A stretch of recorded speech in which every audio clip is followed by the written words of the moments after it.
Muy buenos días a todos. En primer lugar, mi agradecimiento a las autoridades de la universidad por conferirme el honor de poder estar hablando esta mañana aquí con ustedes y gracias a ustedes por asistir a esta sesión. Quizá hayan oído ustedes hablar de la ideología de género o por lo menos sean conscientes de que un nuevo lenguaje alrededor de la sexualidad está apareciendo en nuestra cultura. Donde antes decíamos con naturalidad sexo, ahora se dice género. Donde decíamos sexualidad, ahora se habla de orientación afectivo-sexual. Donde antes nos referíamos a la paternidad o a la maternidad, ahora oirán ustedes que políticos y medios de comunicación se refieren a la salud sexual y reproductiva o a los derechos reproductivos de la mujer. Es decir, está apareciendo un nuevo lenguaje para redefinir los términos con los que hablábamos de la sexualidad y eso es indicativo de que está apareciendo una nueva forma de entender la sexualidad. Porque solo se elaboran nuevos lenguajes para reescribir la realidad o para indicar algo novedoso que no conocíamos hasta ese momento, ¿no? Y esto tiene tendencia en el mundo del derecho, porque el derecho es el mundo de la precisión terminológica. Una buena ley es aquella que define con precisión conceptual y terminológica el ámbito de relaciones jurídicas a las que quiere referirse, los derechos y las obligaciones. Cuando el lenguaje es indeterminado se genera inseguridad jurídica y cuando hay inseguridad jurídica no estamos ante un verdadero Estado de Derecho. Por eso la incidencia de una nueva ideología que se refiere a una realidad humana tan importante como la sexualidad, que determina el propio estatus de la persona y el fundamento de todo el derecho de familia, puede afectar a la seguridad jurídica si no sabemos ya al final de qué estamos hablando. Como esto es una universidad, no voy a limitarme a hacer una crítica de la ideología de género como se podría hacer en un contexto parlamentario, por ejemplo.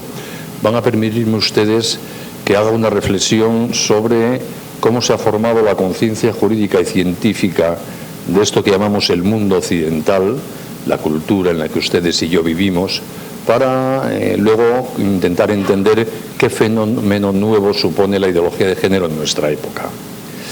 Lo que denominamos civilización occidental tiene su origen en Grecia, en el siglo V a.C., que fue una época en la cual los griegos de la época, y específicamente los atenienses, viajaron por todo el mundo. Le sonará a usted por la historia Alejandro Magno, sus conquistas alrededor de todo el Mediterráneo, y a raíz de aquello los griegos, en sus aventuras bélicas o comerciales, entraron en contacto con todas las civilizaciones del mundo conocido, que eran los países del Mediterráneo, lo que hoy día es Italia, España, el norte de África, llegaron hasta la India, Egipto, etc. Y a raíz de eso, cuando los atenienses que viajaban por el mundo volvían a su pueblo, a Atenas, que era una pequeña ciudad de unos 70.000 habitantes, hacían lo que hacemos todos cuando viajamos fuera de nuestro país y volvemos, que es contar lo que hemos visto. Yo cuando vuelva a Madrid el domingo contaré lo que he visto de Lima, o lo que no he visto por esta niebla eterna que cubre Lima, pero hablaré de mi experiencia en Lima, ¿no? Pues los atenienses les pasaba lo mismo, volvían a Atenas y contaban a sus amigos lo que habían visto en Hispania, en Etruria, en Egipto, en la India, y así se dio un fenómeno muy significativo, lo que podríamos llamar el primer choque cultural con el pluralismo que tenemos documentado en la historia.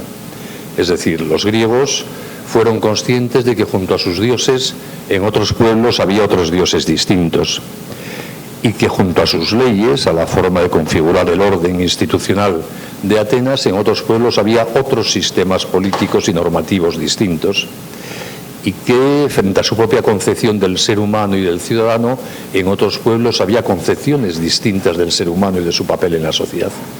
Es decir, Atenas chocó con la pluralidad ideológica, diríamos en términos modernos, pluralidad de ideas sobre Dios, sobre la justicia, sobre lo humano y lo divino. Y ante ese choque con el pluralismo ideológico hubo dos formas de reaccionar, que son las mismas que se dan hoy día en todo nuestro mundo, tanto en Perú como en España, en Europa como en América Latina. Por una parte, hubo aquellos personajes que conocemos en la historia del pensamiento como los sofistas, gente que vino a decir, ante esta pluralidad de dioses, leyes, costumbres, no hay manera de aclararse y por lo tanto cada uno que intente vivir lo mejor que pueda y punto, porque el ser humano no se puede aclarar, no hay manera de tener criterio. Esa postura de los sofistas, del escepticismo intelectual, ha sido históricamente infecunda. De ahí no ha surgido nada. En cambio, la otra forma de reaccionar frente a ese pluralismo es la que en la historia viene personificada en ese hombre admirable que fue Sócrates. Sócrates fue un ciudadano ateniense que vino a pensar: ante esta pluralidad de dioses, leyes y costumbres, yo, porque soy humano, tengo la obligación de aclararme. No puedo ser indiferente. Claro que me importa saber qué dioses existen y cuáles no. Claro que me importa saber qué leyes posibles, de las que veo que existen en los países de nuestro entorno, harían de Atenas una sociedad más justa. Y sobre todo se planteó: tengo que aclararme sobre qué idea del ser humano, de estas que veo existen en las culturas a nuestro alrededor, pueden ayudarme a ser más feliz. Y Sócrates, para aclararse, hizo un acto de fe en la razón. Dio por supuesto, gracias a Dios, que el ser humano razonando se puede aclarar. Que los seres humanos, estudiando las cosas, pensando, compartiendo experiencias, podemos tener certeza sobre todo. Podemos discernir lo verdadero de lo falso, lo bueno de lo malo, lo conveniente de lo inconveniente. Que no es verdad que estemos condenados a un aislamiento intelectual, a un relativismo y escepticismo totales. Y además, en este esfuerzo de aclararse, Sócrates hizo algo que es muy de actualidad, porque Sócrates no se encerró en su casa a leer libros, sino que salió a las calles de Atenas y se puso a hablar con todo el mundo, a hablar de las cosas importantes. Paseaba por el mercado de Atenas y con la gente que quería escucharle hablaba de Dios, de la justicia, de la felicidad, de la virtud, de la ley, de la esclavitud, del amor. Y se iba al puerto de Atenas y en largas sobremesas después de comer, sobremesas regadas con los buenos vinos de la tierra, hablaban durante largas horas en tertulia de cosas importantes en la vida, como el amor. Esos diálogos de Sócrates con sus conciudadanos los hemos conservado a través de los diálogos de Platón, discípulo de Sócrates, que nos dejó escritas esas conversaciones que Sócrates tenía con sus amigos sobre los temas importantes en la vida. ¿Y qué hacía Sócrates en esas conversaciones? Pues por una parte iba depurando sus propios criterios con los argumentos contrarios que recibía de sus interlocutores o de los datos que le aportaban sus interlocutores que él no había tenido en cuenta, y a la vez ayudaba a sus interlocutores a ir depurando su forma de pensar, muchas veces riéndose de ellos. Era un hombre muy cáustico, muy irónico. Pero nos dejó la experiencia a través de esos diálogos de que los seres humanos, hablando, razonando, podemos aclararnos conjuntamente, que la verdad es compartible, porque hay una verdad de las cosas. La verdad no es algo subjetivo que cada uno encuentra en su interior y que no se puede comunicar objetivamente a los demás, sino todo lo contrario. Es algo a lo que llegamos compartiendo experiencias, datos, informaciones, chequeando las propias opiniones, contrastándolas con las de los demás. Es decir, es posible generar verdades compartidas y chequeadas con la realidad. Esa confianza en la razón y en el diálogo es el fundamento de la cultura occidental. Es más, es la razón de por qué la cultura que llamamos occidental es la única civilización humanista que ha conocido la humanidad. Todas las demás civilizaciones que ha habido sobre la Tierra han sido civilizaciones que no han confiado en la razón, y al no razonar sobre el humano no han construido doctrinas humanistas. Solo en Occidente hemos descubierto la dignidad de la persona y hemos teorizado los derechos humanos y la radical igualdad entre los hombres y las mujeres y los derechos de los niños, etc. La segunda gran influencia, junto a esta confianza griega en la razón, que contribuye a conformar esto que llamamos la civilización occidental, procede de Roma.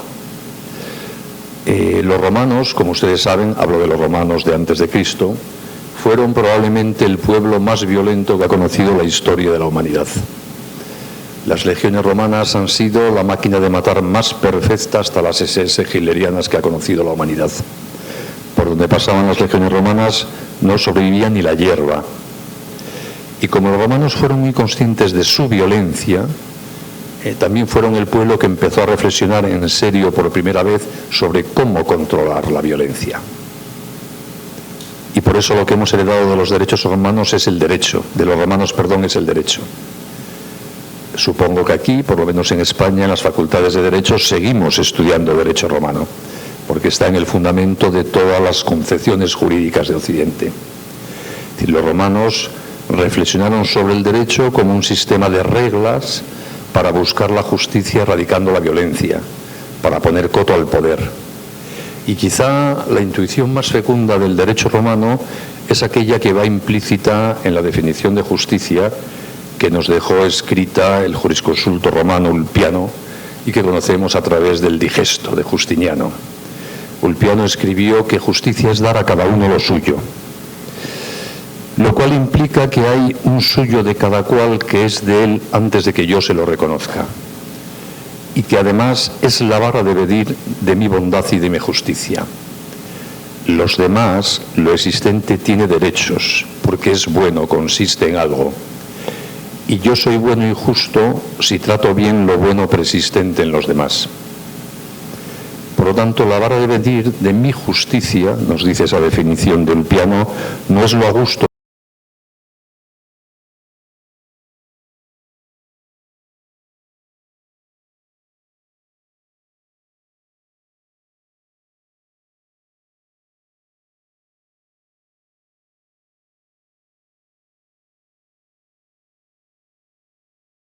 de lo que previamente identifica como bueno y valioso.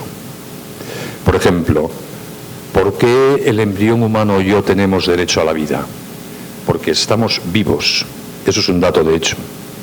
Y como estamos vivos y la vida es una cosa buena, si los demás respetan eso bueno persistente que es mi vida y la vida del embrión humano, los demás serán justos. Si los demás, personas físicas, leyes, legisladores, no respetan eso bueno que existe, que es la vida, el embrión humano y yo seguimos teniendo derecho a la vida porque estamos vivos, y el problema es de los demás, que son injustos, porque no son capaces de tratar bien y con respeto algo bueno.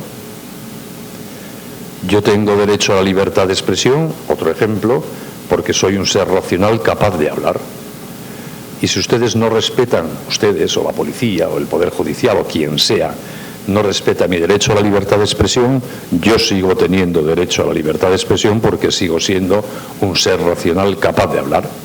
Y el problema será de esos otros, la policía, el torturador, la ley, que no quiere respetar lo que yo ya tengo y es bueno, que es la capacidad de expresarme. Por lo tanto, según esta intuición romana, hay algo que es justo naturalmente. Hay cosas buenas en sí mismas que nosotros podemos conocer y que si queremos ser justos debemos tratar bien.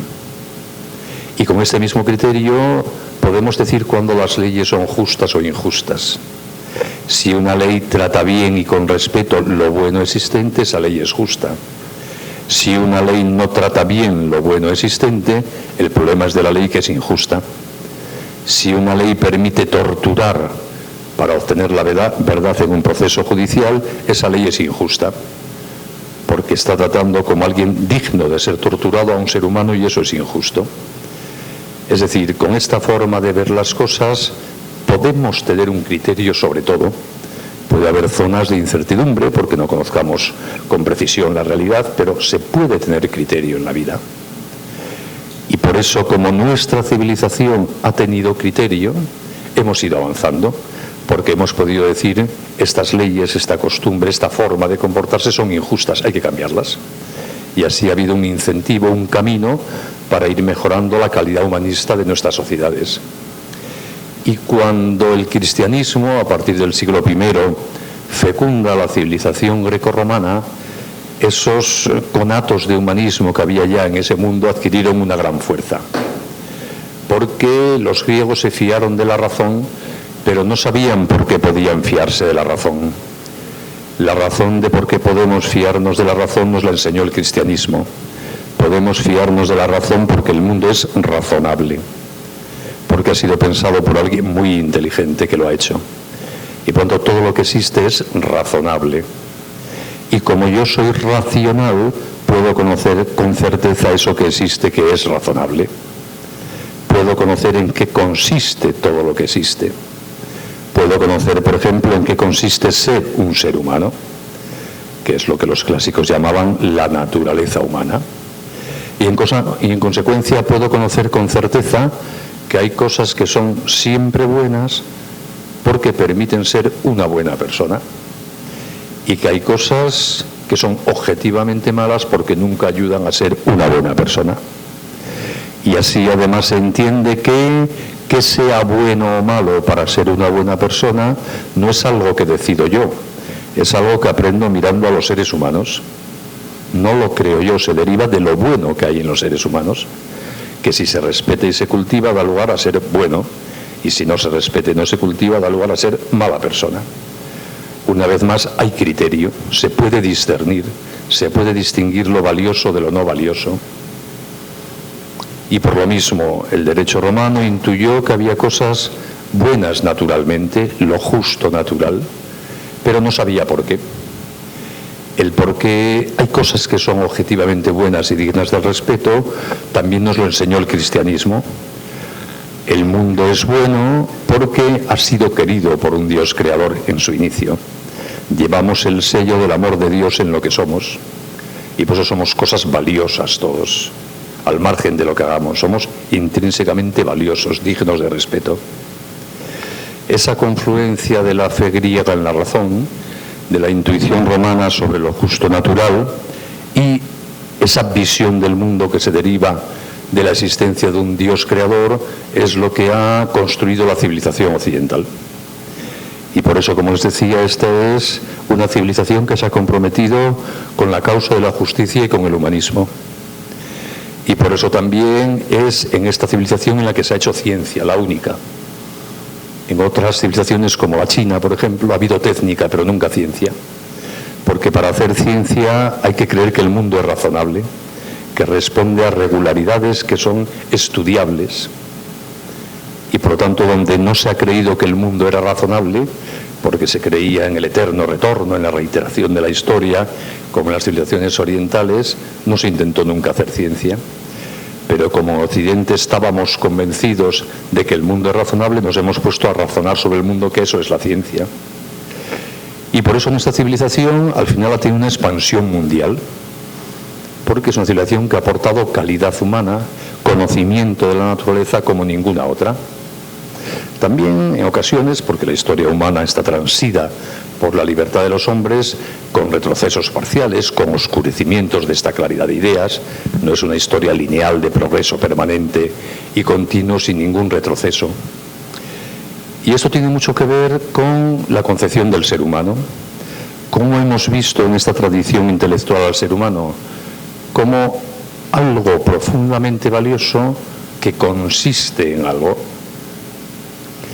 El ser humano no es un fruto sin sentido de la evolución ciega de la bioquímica del carbono en un universo que no tiene ninguna razón para la esperanza.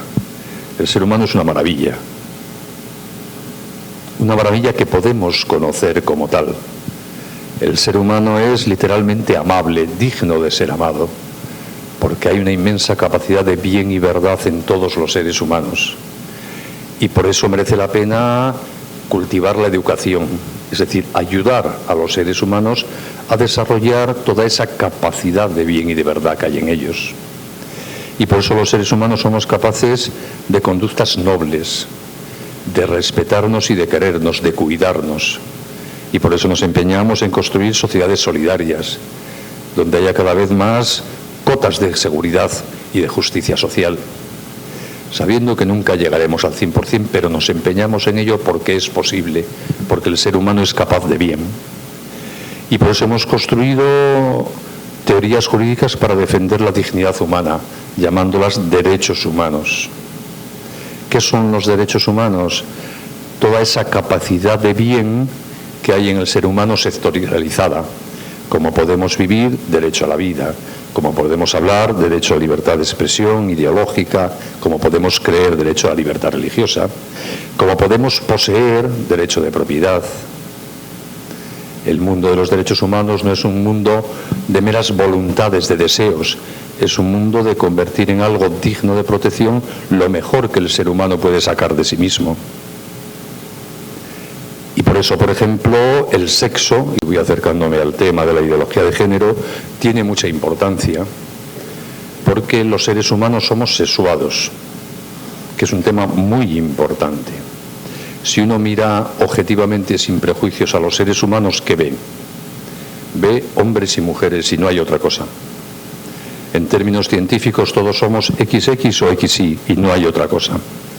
Lo cual quiere decir que la respectiva feminidad y masculinidad a los seres humanos nos constituye, se identifica con nosotros mismos. No hay humanos que en un momento determinado se convierten en mujeres y otros que en un momento determinado se conviertan en hombres. Son hombres o mujeres, no hay otra cosa. No hay un humano prefemenino o premasculino. Por lo tanto, a nosotros la sexualidad nos define, nos constituye, es lo que somos. Solo hay dos formas de ser un ser humano, ser hombre o ser mujer. Y por eso mismo, quien banaliza su sexualidad está banalizando su persona.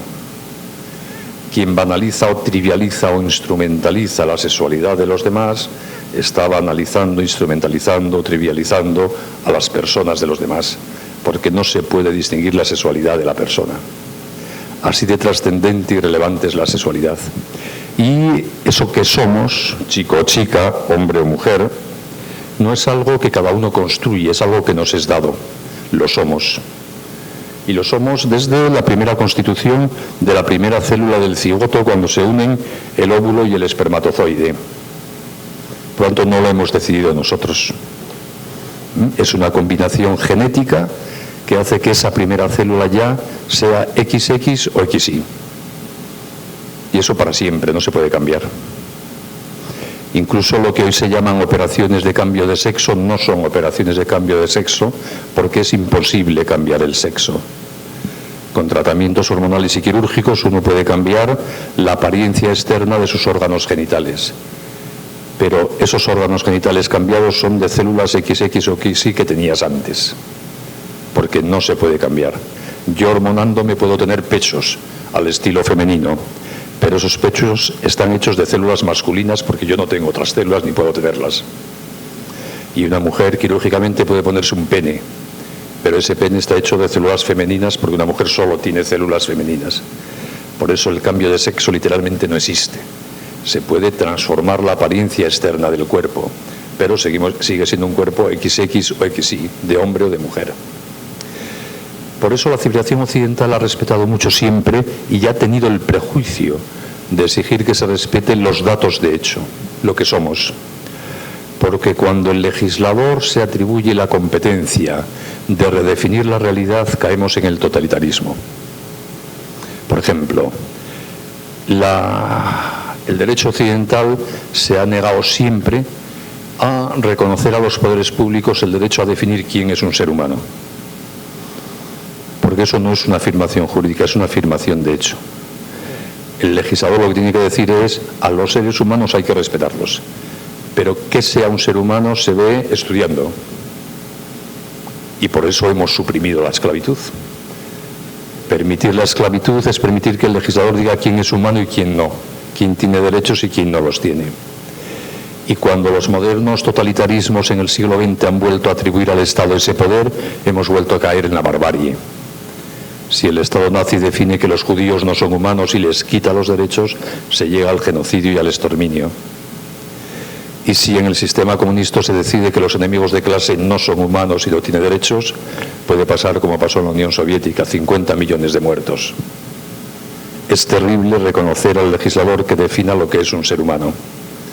Al ser humano se le reconoce como dato de la realidad y forma parte de la definición de ser humano su sexualidad. Por lo tanto, el legislador no tiene derecho a definir quién es un hombre y una mujer. Eso es un dato de hecho. ¿Qué es la ideología de género? Afirmar lo contrario de lo que acabo de afirmar yo ahora. Que en materia de sexualidad no hay nada que sea natural, no hay ni hombres ni mujeres, porque nuestro cuerpo no nos dice nada sobre nuestra sexualidad. Ese es el postulado de la ideología de género, y que por lo tanto puede el legislador permitir configurar a cada uno como hombre o mujer y decidirlo a su libre voluntad. Es decir, es permitir al legislador y a la persona en la aplicación de las leyes redefinir arbitrariamente lo humano. Y eso es muy peligroso para las libertades. Y es la ideología del siglo XXI, la tentación liberticida de nuestra época. Por un prejuicio ideológico, negar una dimensión real de la naturaleza humana y entrar en un juego de imposición de arbitrariedades subjetivas. Los seres humanos, como les decía, somos hombres o mujeres y somos libres además. Y por eso, siendo hombres o mujeres, somos libres para hacer con nuestra sexualidad lo que queramos dentro de un orden.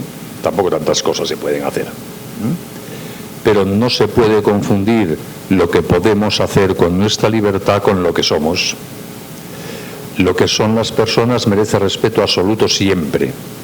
Sobre lo que hacen con su libertad se puede opinar libremente. Por ejemplo, yendo al mismo supuesto que les contaba antes, yo tengo derecho a la libertad de expresión y ustedes me respetan mi derecho a la libertad de expresión si no me prohíben hablar.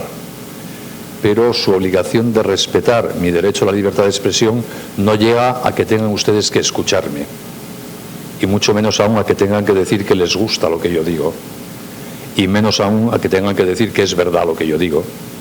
Si ustedes ahora todos se levantan y se van de esta sala, no están violando mi derecho a la libertad de expresión, están ejerciendo su libertad de decir que no les interesa lo más mínimo lo que yo digo, pero están respetando mi libertad. Lo mismo pasa con la libertad política.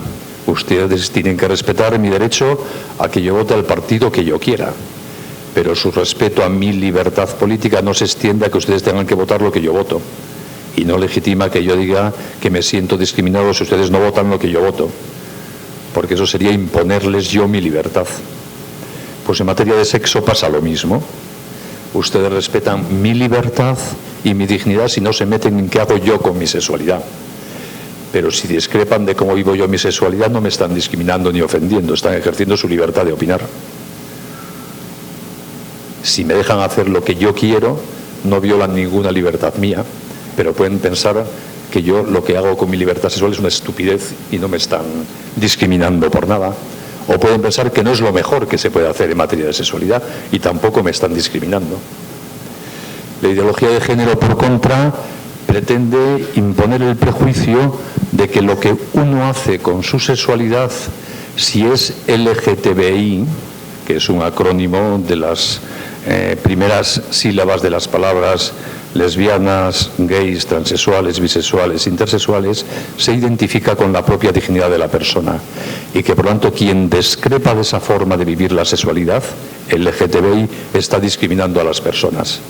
Y yo pienso que es una inmensa falacia que rompe todos los principios del ordenamiento jurídico humanista a los que he venido refiriéndome hasta ahora, que forman parte de nuestra cultura jurídica.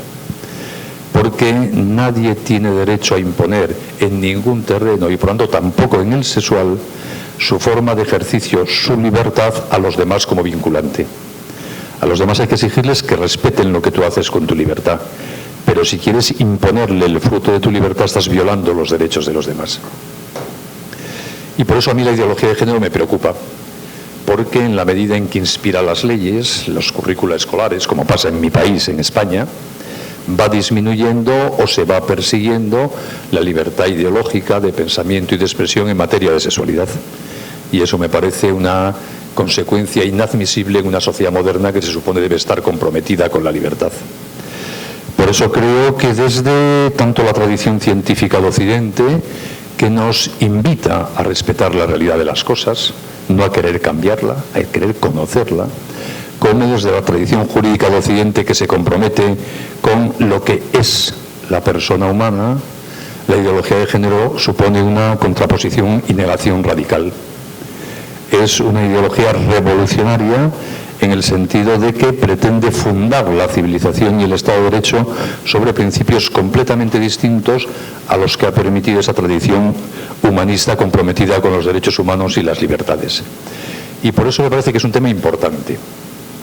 Y por eso me parece que en la universidad es un tema digno de ser reflexionado. La universidad se supone que es el foro donde se piensan las cuestiones de actualidad, donde más allá de la inmediatez y de la superficialidad del debate político, llevado por el vaivén de la actualidad más inmediata, se pone cabeza en pensar las cuestiones de fondo. Y esta intromisión de la ideología de género en nuestras sociedades es, pienso yo, una de las principales cuestiones de fondo de nuestra época. Y por eso me parecía muy oportuno que la universidad genere esta ocasión de debates y de análisis en un tema de tanta actualidad como es la ideología de género. Y estos debates deben hacerse como se hacen los debates universitarios, que no es arrojándose eslóganes unos a otros o insultos, es pensando, es razonando, es contemplando sin prejuicios la realidad de las cosas y la implicación de las ideas que se defienden. Es el chequeo socrático, como decíamos al principio, de en el diálogo puntos de vista, informaciones, usando la razón, la capacidad de pensar. Y por eso yo les animaría a ustedes, si les parece razonable lo que digo, que dado que son ciudadanos del siglo XXI, donde el debate de la ideología de género es el debate ideológico de moda en todo el mundo, que como universitarios, como intelectuales, se preocupen de conocer un poquito más esta ideología de nuestra época y de formarse un criterio sobre ella, que es formarse un criterio sobre una ideología política y sobre la sexualidad humana. Y como todos estamos sexuados, lo que se piensa sobre la sexualidad nos afecta a todos. Cuando las ideologías defendían modelos de organización del poder político, de la vida económica, uno podía pensar que no iba mucho con uno. Por ejemplo, si alguien defendía la nacionalización de la banca y uno no es banquero, podría decir, bueno, conmigo tampoco tiene mucho que ver. Pero cuando el Estado se entremete a opinar sobre la sexualidad, claro que tiene que ver contigo, porque a ti la sexualidad te constituye, a ti, a todos. Y por tanto la ideología de género, queramos o no, nos afecta a todos si llega a convertirse en una ideología oficial de los gobiernos o la que inspira las legislaciones. Y por eso reitero, creo que es bueno parar mientes en conocer la ideología de género y en formarse un criterio sobre ella. Yo he querido que esta intervención mía, a la que tan amablemente me ha invitado la universidad, pudiese aportarles, y espero que haya sido así, algunos datos, informaciones y puntos de vista que les puedan ser útiles para formarse un criterio sobre estas cuestiones. Muchas gracias por su atención.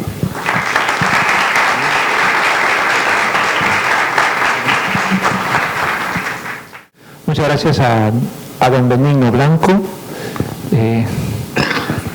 Excelente repaso de la cultura occidental, porque precisamente la ideología de género lo que pretende es decir que la sexualidad es cultural y como la cultura cambia, entonces la pregunta inicial, y por favor voy a hacer yo esta pregunta inicial, pero luego ustedes lancen las preguntas que quieran a don Benigno Blanco para que las pueda responder. Entonces, ha explicado la cultura que tenemos en el mundo occidente y la ideología de género habla de que la cultura cambia de un lugar a otro, de un país a otro, de un estado a otro. Podemos decir entonces que si el sexo es cultural y todo depende de la cultura occidental ha cambiado, la ideología de género tiene ese supuesto contexto como para existir y procurar los cambios que ahora en muchos lugares vemos y que en Perú están empezando a ocurrir. ¿Es correcto hablar de la cultura, ideología de género, de los cambios? ¿La cultura occidental ha cambiado? ¿Cómo podríamos analizar ese contexto? Gracias. La cultura occidental es algo vivo, en cambio permanente, como todas las culturas. Como nos pasa a los seres humanos, estamos en cambio permanente. Yo no soy igual que hace 5 años, que 20, que 30 o que 40. Incluso en mi caso que hace 60, porque acabo de cumplir los 60. Voy cambiando. Yo no tengo ninguna célula del cuerpo, salvo las neuronas, igual a como era mi cuerpo hace 10 años. Todas son nuevas. El cuerpo se está regenerando continuamente. Cuanto cambio en ese sentido de creación continua, sí. Ahora, lo que no puede cambiar la cultura es la realidad física de las cosas. Y por lo tanto, por mucho que se empeñe la ideología de género o quien sea, yo sigo siendo un hombre, porque no puedo ser otra cosa. Y si viviese en Roma en el siglo VI a.C., seguiría siendo un hombre. Y si me pudiesen congelar y descongelarme dentro de 25 siglos, descongelarían un hombre, porque yo no puedo ser otra cosa. Eso no depende de las modas ideológicas ni de los cambios culturales. Por eso las ideologías se distinguen, tal como las hemos concebido en el siglo XX, de los sistemas de pensamiento. Los sistemas de pensamiento, el marxismo, el tomismo, el aristotelismo, el kantismo, son análisis de la realidad, que pueden ser más o menos acertados. Las ideologías son análisis de la realidad más agenda política de transformación de la realidad. Y por eso no es lo mismo ideología que sistema filosófico. Por decirlo así, los ideólogos son aquellos que creen que han dado con la clave explicativa, listos de ellos, de todos los problemas de la humanidad, y como han dado con la clave, proponen una agenda para resolver esos problemas.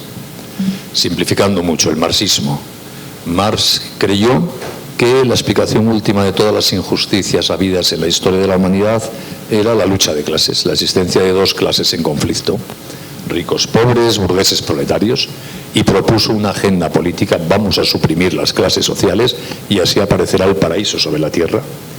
Teóricamente, el experimento comunista llevado a cabo en la Unión Soviética fue eso: vamos a construir una sociedad sin clases. Problema que no era verdad. La realidad humana es muchísimo más polifacética. No hay una sola causa de las injusticias. Y cuando un poder se pone de forma obsesiva al servicio de un diagnóstico falso, en vez de resolver los problemas, los agrava. Y ahí está el coste de las ideologías: decenas de millones de muertos. Y lo mismo le pasó al nazismo. Hitler, en sus paranoias, llegó a la conclusión de que todos los problemas de la sociedad alemana era la presencia en ella de judíos, y propuso una agenda política: eliminar a los judíos.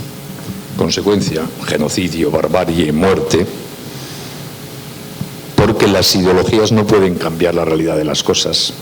Los judíos son humanos, diga lo que diga Hitler y sus ideologías. Pues con la ideología de género pasa lo mismo en otro terreno. Por mucho que se empeñe la ideología de género, los humanos somos o chicos o chicas. Y si alguien se empeña en cambiar eso, generará dolor, desarraigo, frustración personal, pérdidas de las libertades, y seguiremos siendo chicos o chicas porque no hay otra cosa. Y a algunos de los chicos les gustarán los chicos, y a la mayoría las chicas, y a algunas de las chicas les gustarán las chicas, y a la mayoría de los chicos, como siempre ha pasado a lo largo de la historia de la humanidad. En materia de sexualidad no hemos descubierto nada nuevo en el siglo XXI. Homosexualidad, bisexualidad, lesbianismo, transexualidad, lo conocemos desde la época de las cavernas. Léanse ustedes el Génesis, el primer libro de la Biblia, y encontrarán de todo esto ya. Acérquense ustedes a lo que hemos conservado de la literatura babilónica o egipcia y oirán hablar allí, o verán cómo se habla allí de homosexualidad, de transexualidad. No es un fenómeno nuevo, es algo que siempre ha existido. ¿Qué hace la ideología? No inventa nada nuevo en materia de sexualidad, porque repito, eso siempre ha existido. La ideología lo que pretende convencernos es de que en materia de sexualidad lo único que existe es mi libertad para hacer cosas, y que yo no soy nada. Y eso ya es una teoría filosófica. Ya estamos en el terreno de la ideología porque está negando lo que es la realidad de las cosas, que es que el sujeto que hace algo existe, es antes algo, y luego él hace algo libremente, pero es. Y por eso las conductas sexuales, las orientaciones sexuales, se mueven en el terreno de la libertad, de los sentimientos, de las atracciones, pero hay un sujeto detrás que es el que siente, el que actúa libre, el que se siente atraído, y eso no se puede negar. Cuando queremos sustituir la naturaleza de ese sujeto que siente como sujeto de derechos por su mundo afectivo, emocional o sexual, estamos cometiendo un error de diagnóstico, que es lo que le pasa a la ideología de género. Por lo tanto, por mucho cambio cultural que haya, que lo hay y siempre lo habrá, la naturaleza humana es como es. Muchas gracias. A ver, por favor, ¿quién desea hacer una pregunta? Abajo, arriba, con toda libertad, con las palabras científicas que quieran. Así, de cambio. Doctor Benigno, muchas gracias por su disertación. Ha sido clarísima la descripción que ha hecho usted sobre la cultura occidental. Clarísima, sinceramente, aprendió mucho. Lo que le quería preguntar, si esto está tan claro, es decir, que razonablemente no puede sustentarse esta ideología, ¿por qué se pretende, no solamente en el Perú, sino en otros países como en el suyo, por ejemplo en España, que están viviendo una cuestión terrible con esta cuestión de la ideología del género, ¿no? Es decir, acá también en Perú se trata de imponer a todo costo en el Ministerio de Educación, en el Poder Judicial, es decir, es una, se puede decir, imposición transversal. Entonces, yo le quería preguntar, ¿por qué se pretende imponer esto a un nivel general? ¿Hay algo tras de esto? Porque sustentablemente, razonablemente, no es. Esto es muy sencillo, ¿no? Sí. Así es, usted lo ha dicho, es un tema evidente, no habría que darle muchas vueltas, ¿no? Para ver que hay niños y niñas tampoco hace falta especular mucho, ¿no? Todas las ideologías se convierten en fe, si no, no tendrían la influencia histórica que tienen. El marxismo parte, en el momento en que Marx empieza a escribir, de la situación real de opresión del proletariado en el primer capitalismo manchesteriano. Una situación de injusticia y explotación del proletariado escandalosa. Pero curiosamente, cuando Marx escribe, eso ya se está superando.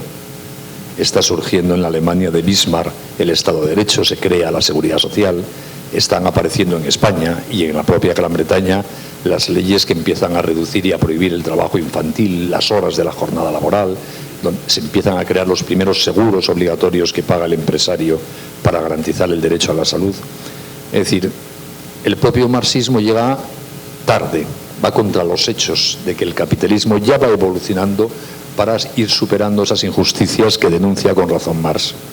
Y sin embargo, a pesar de esa evidencia, un tercio de la humanidad ha vivido bajo una dictadura comunista 70 años. Y mucha gente fuera de esos países comunistas ha estado defendiendo que aquello era el paraíso en la tierra, aunque sabíamos lo que era el Gulag, la represión de las libertades, etc. Que los judíos son humanos es algo evidente. Y sin embargo, el país más culto y desarrollado del mundo, la Alemania de los años 30, aquel en que la ciencia era puntera, un país con una sensibilidad artística, musical, por encima de lo normal, fue capaz de organizar la barbarie del genocidio. Pongo estos ejemplos para poner de manifiesto cómo parece, para mi sorpresa, pero que a los seres humanos la realidad no se nos impone en su evidencia si no queremos. O sea, un nazi puede mirar a un judío a los ojos y, a pesar de estar viendo a un ser humano que le habla, culto, decir, tú no eres humano y te mato. Es desconcertante. No estamos hablando de un arrebato de ira, que todos podemos perder el control un día. Estamos hablando de gente que en frío dice, tú no eres humano. Y lo mismo podemos decir de la esclavitud a lo largo de la historia de la humanidad. Mi amado Sócrates, le parecía normal que parte de la humanidad habían nacido para ser esclavos. Gente con la que convivía, que trabajaban para él en su casa, esclavas con las que se acostaba y decía, no sois humanas. Sorprendente. No, sobre todo porque se lo creía, si fuese un paripé, pero se lo creía. Es decir, que a los seres humanos no se nos impone la evidencia de las cosas. Es sorprendente. Y por eso cada época se acostumbre a la barbarie de su época.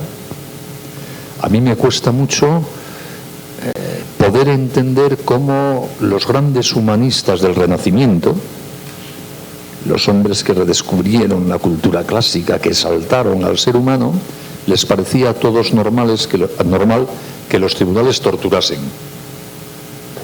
Y uno dice, pero ¿cómo es posible? Pues sí, les parecía normal la tortura a todos.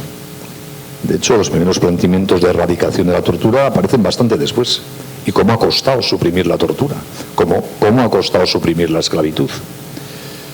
Por lo tanto, el que la ideología de género vaya de forma tan palmaria contra la evidencia de los hechos y sin embargo sea admitida por mucha gente, no debiera sorprendernos. Es irracional, pero no debiera sorprendernos, porque se ve que los seres humanos somos capaces de equivocarnos frente a la fehaciencia física de la realidad, aunque parezca incomprensible.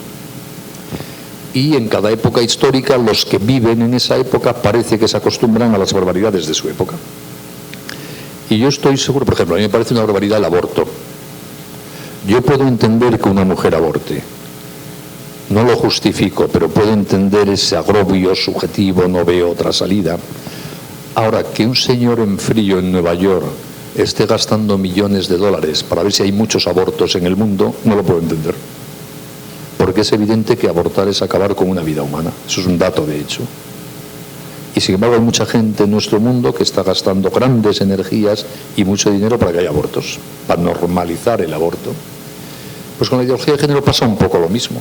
Va contra la evidencia, va contra la ciencia, va contra el derecho, pero sin embargo cada vez la tenemos más presente en el mundo. Lo cual quiere decir, pasando ya de estos ejemplos concretos al análisis específico, que alguien tiene interés en ello. Solo se defienden cosas no razonables cuando interesa por algo. Si uno estudia un poquito la evolución histórica de la ideología de género, se ve muy bien sus causas y sus defensores. En el origen, que es finales de los años 60 del siglo pasado, Estados Unidos, son un grupo de intelectuales feministas, todas lesbianas, dicho sea de paso, que aplicando la mentalidad del feudo-marxismo de la época, trasladan al análisis de la relación entre el hombre y mujer las categorías marxistas y conciben al hombre como una clase explotadora respecto a la mujer, que es la clase oprimida a lo largo de la historia. Y como tienen un esquema marxista en la cabeza, aplican políticamente a la relación hombre-mujer lo que Marx dijo de la relación de clases entre burgueses y proletarios. Para crear una sociedad justa hay que suprimir las clases en conflicto. Si las clases en conflicto son hombres versus mujeres, hay que suprimir al hombre y a la mujer. Ese es el origen del planteamiento de género. Decir, la propia definición de hombre y de mujer no es algo natural, es una construcción cultural, como usted recordaba, variable y moldeable. Y por lo tanto la agenda política de género inicialmente es: vamos a deconstruir todo lo humano, el derecho, la lengua, la moral, la religión, la moda, las costumbres, para erradicar de todo lo humano la referencia a lo masculino y lo femenino. Vamos a apostar por lo que llamaban la diversidad afectivo-sexual, que ya no se hable de hombres y de mujeres, sino de diversas orientaciones afectivo-sexuales. Que no se hable del carácter binario femenino-masculino, sino de la diversidad afectiva. Porque no hay ni hombres ni mujeres, es una construcción cultural. Eso es la ideología de género, digamos, como ideología en los libros. Eso no es lo que llega aquí, ni lo que llega a España. Lo que llega a España es que a partir de comienzos de los años 70 del siglo pasado, en el diseño de las políticas de control de la población colonialista, imperialista, formuladas desde Naciones Unidas, en el contexto de un mundo en el que se va produciendo ya la descolonización de todos los países de África, de Asia, etcétera, se ve que ya no se pueden imponer, como hasta ese momento, de forma coactiva las políticas de control de la población, mediante la exigencia desde el norte rico del aborto obligatorio, esterilización obligatoria, etcétera. Y se preconiza, y así se configura en concreto en el memorándum Kissinger-McNamara, que firma como orden ejecutiva el presidente Nixon, que hay que promover desde el primer mundo rico, en todos los países de lo que entonces se llamaba tercer mundo, una visión de la mujer, de la sexualidad y de la feminidad que lleva a las mujeres a excluir voluntariamente la maternidad, para que se reduzca así el problema demográfico del mundo. En ese contexto se crea el Fondo de Población de Naciones Unidas y la primera presidenta de ese fondo formula así el objetivo de esa institución. Ya no se trata de controlar la población del mundo dentro de los roles de género tradicionales, sino que ahora se trata de cambiar los roles de género tradicionales para controlar la población del mundo. Y desde entonces todas las agencias de Naciones Unidas, bien engrasadas con la financiación yanqui, empiezan a intentar subordinar sus políticas de apoyo a las naciones del tercer mundo, exigiéndoles que vayan implementando la agenda de género en las políticas de mujer, de desarrollo sostenible, de desarrollo rural, de infancia, de salud, etcétera. Y esto se formaliza ya como agenda política de Naciones Unidas en la Cumbre sobre Población que organiza Naciones Unidas en 1994 en El Cairo, en Egipto, y luego de forma más radical todavía en la Cumbre sobre la Mujer que las propias Naciones Unidas organizan en el año 95 en Beijing. Y desde entonces es doctrina oficial documentada. Esto que les cuento yo no es una información confidencial que tengo yo, basta entrar en la web de Naciones Unidas, es todo público y documentado. Entonces, es Naciones Unidas al servicio en el fondo del imperialismo yanqui económico, quien presiona una vez y otra y financia esa presión para que los países vayan incorporando la agenda de género, matrimonio homosexual, los llamados derechos reproductivos, aborto y la implantación en la escuela de la visión de la sexualidad propia del género. Y eso es lo que ustedes están viendo en Perú y yo he visto en mi país en la última década. Y luego ya hay ramificaciones. Cada país tiene sus singularidades, sus grupos. Se refuerzan mucho los llamados grupos LGTBI para apoyar esto, pero es una minoría absoluta. Lo LGTBI no es lo homosexual, esta no es una batalla entre homosexuales y heterosexuales, porque la ideología no depende de la conducta sexual. Mi visión de la sexualidad la defendemos homosexuales y heterosexuales, y la ideología de género la defienden homosexuales y heterosexuales. Por lo tanto, no es un tema de confrontación entre grupos por sus gustos sexuales.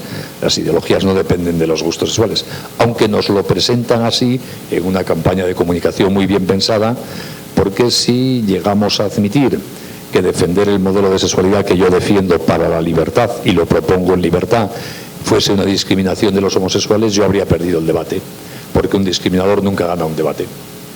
Por eso, en términos de comunicación, se plantean las cosas para que el de enfrente ya resulte tachado a priori y no pueda ni hablar.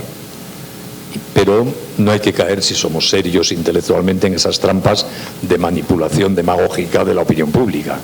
Eso puede servir para algunos, pero en una universidad sería muy penoso que en vez de pensar nos dejásemos manipular por las campañas publicitarias de una ideología o unos intereses económicos, ¿no? Por lo tanto, claro que hay intereses económicos, claro que hay grupos de presión muy importantes al servicio de esto. Y luego pasa, como en todo, en la práctica, ¿quiénes defienden en Perú la ideología de género? Yo no lo sé, pero supongo que como en España habrá algunas personas que han leído los libros básicos de las primeras pensadoras de género, que los entienden y que lo comparten, pero seguro que es una minoría, casi nadie ha leído esos libros. Luego está gente que repite lo que está de moda porque está de moda, para ir de guay, de progre, ¿no? Y si hay que decir género, digo género, como cuando yo era joven todo el mundo era marxista, por decirlo así, en la Universidad Española. Era bueno, es lo que estaba de moda, hablar de plusvalía, de lucha de clases, de burguesía, de proletariado, bien. Y la gente que usaba ese lenguaje y explicaba la historia con esas clases no había leído a Marx ni entendía a Marx y le daba lo mismo. Pero bueno, era lo progre en la época. Y luego gente que trabaja para estas organizaciones a las que me he referido, para estas agencias, para estos grupos, y bueno, cada uno defiende lo que defiende su empresa, por decirlo así, porque tiene que ganarse el sueldo, ¿no? Y luego están los tontos, que ahí suele haber muchos, que son los que dicen, hombre, si esto es lo progre y lo que se lleva, no voy a decir yo lo contrario, aunque lo piense. Y repiten como papanatas lo que creen que es lo progre. Yo lo veo en España, como ya soy muy viejo, conozco a muchos de los políticos y gobernantes de España personalmente. Y a veces he visto votar en el Parlamento a favor de leyes de la ideología de género a gente que conozco, que sé que piensa lo contrario y que vive personalmente de otra manera. Y a veces lo he dicho, pero tío, ¿tú cómo has podido votar eso? Que es lo contrario de lo que piensas, de la forma en que educas a tus hijos, de cómo vives tú. Dice, hombre, es que no quiero que me llamen homófobo. En el fondo es una falta de honestidad intelectual no defender para la colectividad, para el pueblo si eres un político, lo que honestamente crees que es lo mejor. Yo cuando defiendo mi oposición a la ideología de género no es porque tenga ningún interés en los debates sobre ideología de género, es que creo que mi país será una sociedad más justa si respeta la libertad de las personas para pensar sobre sexualidad, si no admite prejuicios ideológicos, si no permite que en la escuela se imponga una visión deformada de la persona. Lo hago porque quiero una España más justa y más comprometida con los derechos. ¿Y cómo lo hago? Contando cómo veo yo las cosas, y el que quiera que me dé la razón y el que no quiera que no me la dé. Pero lo que no voy a hacer es contar en público una cosa distinta de la que pienso de verdad, porque sería de una deshonestidad intelectual brutal. Y sin embargo en muchos políticos lo vemos, por desgracia, que piensan una cosa pero votan la contraria porque no quieren quedar mal, porque no quieren que les acosen como homófobos, ultraconservadores o yo qué sé, ¿no? Por lo tanto, en la defensa práctica, en el día a día, por decirlo así, de la ideología de género, probablemente ustedes se encuentran aquí lo mismo. Algún ideólogo muy convencido y luego pues gente tontorrona que repite lo que está de moda o que no se atreve a llevar la contraria, o que subordina su honestidad intelectual a cobrar un sueldo en este periódico, en aquel de más allá, o a que no le sancionen en su partido, o gente que encuentra en la ideología de género una forma de conectar un estilo de vida en materia sexual. Y las motivaciones subjetivas pueden ser ya muy variadas, ¿no?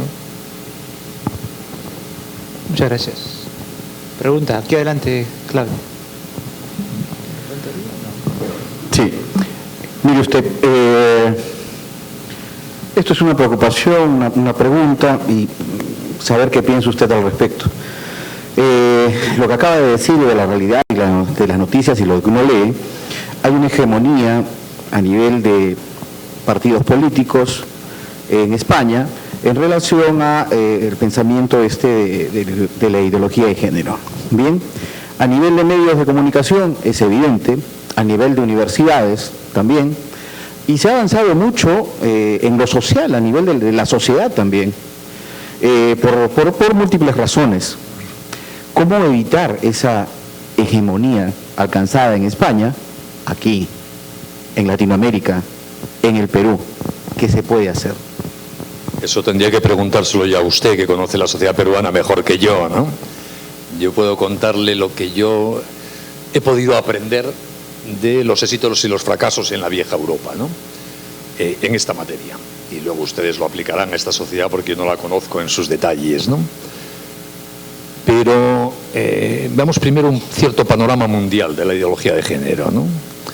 Donde nació Estados Unidos ya está de vuelta de este tema. Ha llegado a ser tan amenazante para las libertades públicas la ideología de género que ya una gran parte de la sociedad norteamericana ha reaccionado en contra. Y esa es una de las claves de la victoria de Donald Trump sobre Hillary Clinton. Hillary Clinton como Obama estaban absolutamente comprometidos con la agenda de género, de forma virulenta además, y Trump capitalizó la oposición, entre otras cosas, obviamente, no es la única causa de su victoria, pero que alguien haciendo bandera de la oposición a la agenda de género llega presidente, quiere decir que una amplia parte de la sociedad americana ya compra esa oposición a la agenda de género, ¿no? Y lo mismo hemos visto con el hartazgo hasta en el Tribunal Supremo del activismo judicial para introducir, en nombre de los postulados de género, sigo hablando de Estados Unidos, restricciones a las libertades en los centros escolares, etcétera, ¿no? Por lo tanto, parece que como en casi todo lo humano, pues la ola ha llegado ya a su máximo en Estados Unidos y está claramente empezando a bajar. Lo cual no quiere decir que eso sea continuo, puede volver a subir un poco, ¿no? Porque la vida es así. En Europa, Europa occidental, entendemos por Europa occidental allí, no sé si aquí utilizan la misma terminología, aquellos países que nunca pertenecieron al bloque soviético durante el siglo XX, digamos de Alemania para el oeste. La Europa occidental en general se ha rendido a la ideología de género en los últimos 20 años, pero en los países del sur de Europa ya empieza a haber una reacción bastante importante en contra. En España, en Italia, en Francia, en Montenegro, y sin embargo en los países más nórdicos de Europa, la frontera es casi los países de tradición católica y de tradición luterana. En los países más al norte, sin embargo, está mucho más asentado y hay menos críticas. Todos los sitios hay críticas, pero bueno, hay menos críticas que se noten por lo menos a los postulados de la ideología de género. En los países que pertenecieron al sistema comunista hasta 1989, cuando cayó el muro de Berlín, hay en general en todos ellos una activa oposición a la ideología de género. Quizá porque están muy sensibilizados ya con lo que es una dictadura ideológica, porque la han sufrido mucho tiempo y huelen una nueva dictadura ideológica como la de género que se les quiere imponer desde la propia Unión Europea. Ese rechazo a los postulados de género es especialmente manifiesto en términos políticos, legislativos y parlamentarios en países como Polonia, Hungría, Letonia y Estonia, Chequia, Montenegro, pero en general en todos ellos, cada país es cada país, pero claramente hay un no admito esto. Y repito, a pesar de que desde la Unión Europea se les quiere imponer expresamente, como aquí desde Estados Unidos, ¿no? En Rusia también hay un rechazo a los postulados de género al estilo ruso y de Putin, que digamos en general es poco democrático y respetuoso con las libertades. Hace las cosas de otra manera que a mí por lo menos no me gustan, pero hay un rechazo expresamente a los postulados de género, ¿no? En toda el África subsahariana, digamos, distinguimos entre el África al norte del desierto del Sáhara, que es la de países de tradición islámica, y el África subsahariana, que es el de tradición nativa, los pueblos de color. En toda la África subsahariana hay un rechazo total a la ideología de género y hay un intento colonialista de imponerlo brutal. Son países muy pobres en general, con una gran conflictividad bélica, tribal, con grandes catástrofes naturales continuas que provocan hambrunas, y cuando son países muy necesitados del apoyo internacional. Y todo el apoyo internacional se subordina a que admitan la agenda de género, a pesar de que no quieren, hasta el punto, por ejemplo, que cuando el presidente Obama, en su último viaje internacional antes de dejar la presidencia, lo hizo al país natal de su familia, que es Kenia, y en la recepción que le hizo en el aeropuerto de la capital el presidente de Kenia, el discurso de este presidente de Kenia fue: por favor, deje de chantajearnos con el género. Estamos hartos, pero así lo dijo, ¿eh? No es admisible que cada vez que viene aquí un funcionario yanqui o un funcionario de Naciones Unidas, antes de soltar $1 para la sanidad, la lucha contra el hambre, etcétera, pida aborto, matrimonio homosexual, género en las escuelas. O sea, hasta ahí llega ese hartazgo de verdad de que déjeme en paz, no me quiera imponer su ideología, ¿no? Y lo mismo sucede en general en el sudeste asiático, por las tradiciones tan familiares de las culturas asiáticas basadas en el confucianismo, la filosofía de Lao Tse. En general en todo ese mundo también hay muchos matices, no es lo mismo Tailandia que Bangladesh, ni Pakistán que Camboya, pero bueno, en general hay un rechazo bastante fuerte a la imposición de la ideología de género desde Occidente y las agencias de Naciones Unidas. Y lo mismo sucede en general en el mundo musulmán, que es el otro gran bloque cultural, que va desde Marruecos, en la costa del Atlántico, hasta Indonesia, ya en el Pacífico. En todo ese mundo musulmán se rechaza profundamente la ideología de género por razones que yo no puedo compartir. Comparto el rechazo, pero no las razones, que es la visión de la mujer, como alguien inferior al varón, con menos derechos, etcétera. Por lo tanto, la ideología de género no solo no se está imponiendo en el mundo, no es una avalancha que venga y sea irremediable, sino que más bien tiene éxitos en determinadas zonas del planeta, pero es discutible y discutida. Y luego América Latina está en estos momentos en el frente de batalla, por decirlo así. Hay una fortísima presión desde el Río Grande a la Patagonia en todos los países, también movida desde el primer mundo, desde Naciones Unidas, Estados Unidos, etcétera, para ir imponiendo esta agenda de género, y veo que los países reaccionan pues de forma distinta. En unos países avanza la agenda de género, en otros hay mucha resistencia. En algunos países la clase política se ha negado, pero el activismo judicial de los tribunales la ha impuesto, como en Colombia. En otros países el Parlamento rechaza, como ha pasado en Brasil reiteradamente una vez y otra, la agenda de género. En países federales como México depende de los estados. Por ejemplo, en México, cuando el Distrito Federal admitió el matrimonio homosexual, porque allí cada estado tiene su propio código civil, por decirlo así, otros muchos estados federados de la República Mexicana modificaron, en virtud de iniciativas populares, su constitución para blindar constitucionalmente el matrimonio como unión específica para el hombre y la mujer. Es decir, que el panorama es muy variado, es un frente vivo de batalla ideológica, y en unos sitios avanza la ideología de género, sus propuestas políticas, y en otros, porque hay una mayor resistencia social, al revés, se consolida incluso con reformas constitucionales la visión humanista de la persona, la familia y el matrimonio en relación a la sexualidad. Perú será lo que quieran los peruanos. Yo, por lo poco que veo y conozco de Perú, veo una sociedad muy familiar, veo una sociedad muy religiosa, veo una sociedad en consecuencia que tiene una visión trascendente de la persona, que por supuesto está sometida a las influencias de las culturas del mundo. Hoy día no hay barreras a la cultura, porque la red nos abre al mundo y por lo tanto la ideología de género también está aquí presente y va a estarlo más. Y se están invirtiendo muchos recursos a través de ONGs, de Naciones Unidas, de la IPPF, de la Fundación Soros, etcétera, en que aquí se extienda la ideología de género. Pero me parece que si los peruanos son capaces de hacerse responsable de su libertad para ejercerla, no callándose tontamente, la ideología de género en Perú no debiera tener demasiado que hacer, me da la sensación. Y creo que sería muy bueno para Perú, en términos de justicia social y de defensa de las libertades, que de verdad la mayoría de los peruanos, sean homosexuales, transexuales o bisexuales, defiendan la verdad y cómo es la naturaleza humana.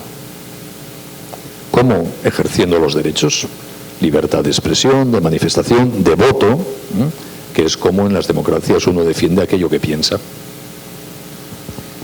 Excelente análisis geopolítico, social, cultural.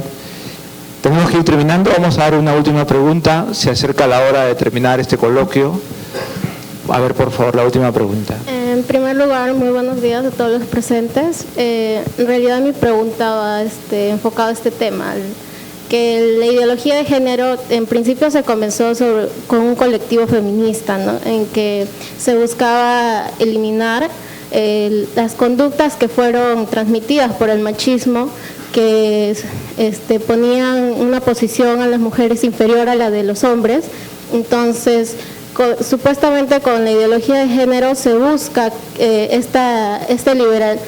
liberar una liberación femenina respecto de los hombres, ¿no? Entonces, mi pregunta va: ¿cómo separar este fin que tiene en parte la ideología de género con respecto a la aceptación de estos supuestos géneros que no son de hecho, pues, porque no son naturales? Entonces, ¿cómo podríamos separar estos conceptos distintos, ¿no? Esa es mi pregunta. Entiendo su pregunta y me parece muy oportuna, pero no estoy de acuerdo con su análisis. En el siguiente sentido, la ideología de género no surge para luchar a favor de los derechos de la mujer. Eso fue el feminismo clásico. La ideología de género no forma parte, por decirlo así, de la evolución del feminismo, es otra cosa. La ideología de género surge para que desaparezcan los hombres y las mujeres, también las mujeres, no para liberarlas. Sé que suena muy fuerte, pero eso es lo que dice la ideología de género.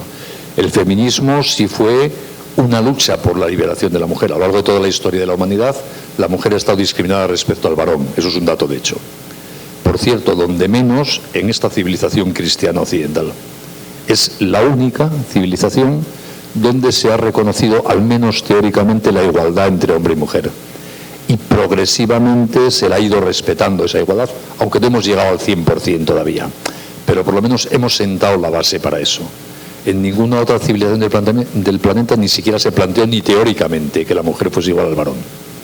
Por lo tanto, ha existido discriminación siempre y en todos los lugares, pero aquí menos que en otros sitios. Y el feminismo, que empieza en el siglo XVIII en Europa, con las primeras sufragistas, comienza con la petición de que las mujeres puedan votar como los varones, el derecho de sufragio. Por eso el primer feminismo se le llama sufragismo, ¿no? Es un planteamiento absolutamente digno de encomio y de aplauso, porque las mujeres van a tener menos derechos que los varones. De esos derechos políticos del voto luego se pasa a los derechos socioeconómicos. En la mayor parte de los países europeos de aquella época, las mujeres no tenían derechos patrimoniales si estaban casadas. Era el marido que tenía derecho a administrar los bienes de la mujer.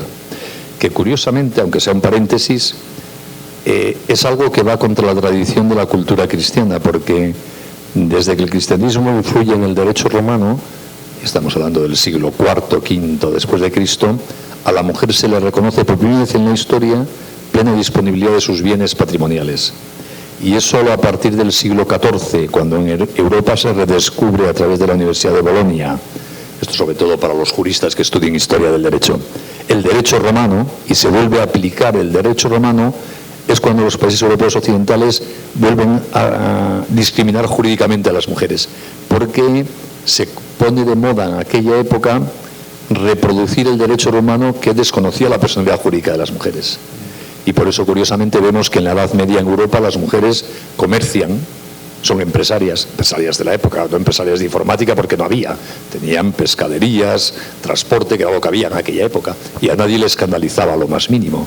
Y sin embargo, 2 siglos después, al siglo XIV, ya las mujeres europeas pierden el derecho a administrar sus bienes. Y el feminismo del siglo XIX se revela con toda razón contra eso.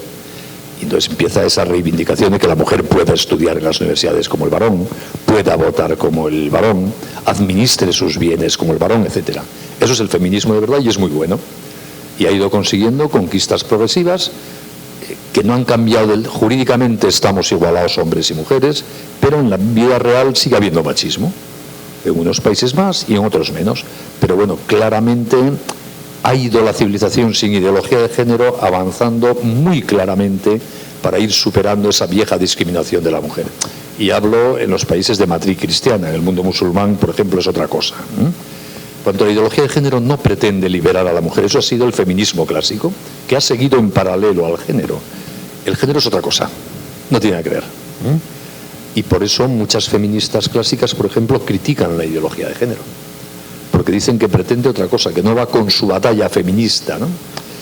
Por lo tanto, si uno quiere empeñarse en Perú o en España en seguir reivindicando los derechos de la mujer, en superar todavía las claves machistas de la cultura que subsistan en este país, no solo no necesita la ideología de género para nada, sino que haría muy bien en olvidarse de ella porque empeora el problema. ¿En qué se nota? En que los países en que se va imponiendo la mentalidad de género, como España, no para de crecer la violencia machista de género. Es un fenómeno muy curioso. Por ejemplo, en España se suponía que podía existir, y existe, por desgracia, es un fenómeno minoritario, pero existe y es dramático, la violencia en el hogar del hombre contra la mujer. Y se suponía que eso era de los que éramos más mayores, que estábamos educados en una sociedad más machista, tal. Pero curiosamente, donde hay más violencia de género intrapareja es en los chiquitos más jóvenes, en los adolescentes, que están siendo educados en el mundo del género. A veces los datos contradicen las teorías, pero eso está sucediendo. ¿Y por qué? En parte por muchas cosas, pero en parte porque la ideología de género, no teóricamente en los libros, sino lo que deja en el corazón de chicos y chicas es: yo soy el dueño de mi sexualidad y los demás están para servir mi placer. En el fondo es eso. Y por lo tanto los chicos interiorizan una mentalidad de usar a las chicas. Y eso se transforma en la práctica en relaciones de violencia, de acoso, de bullying, que están creciendo más que en las generaciones anteriores, supuestamente educadas en un mundo más machista. Por eso Aristóteles decía que razonar es distinguir. Se lo digo como jóvenes universitarios, hay que distinguir siempre. No nos dejemos llevar por los tópicos.